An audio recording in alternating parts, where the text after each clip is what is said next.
আহ আহ আহ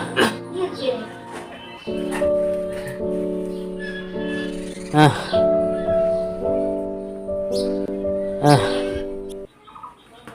ও বৌমা, 7 দিন হলো আমার ওষুধ ফুরিয়ে গেছে।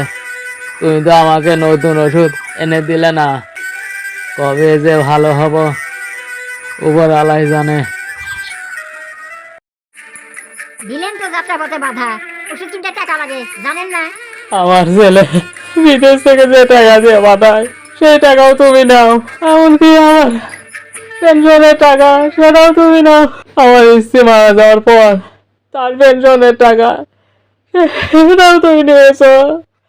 আর কত টাকা লাগে তোমার?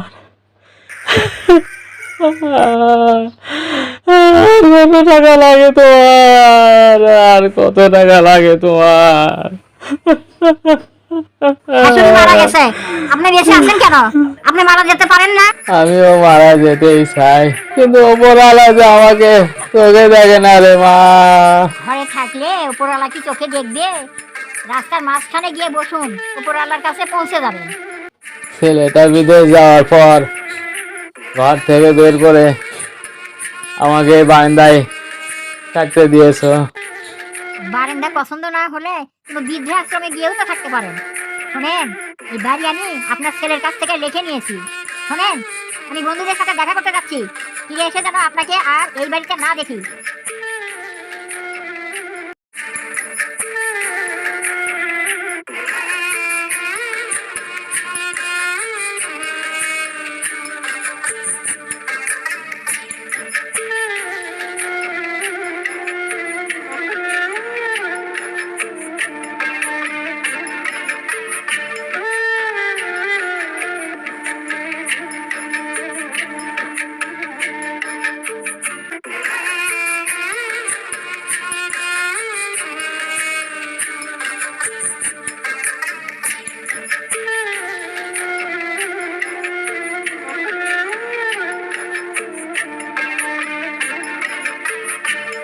আমার ঠিকানা এখন বৃদ্ধাশ্রম।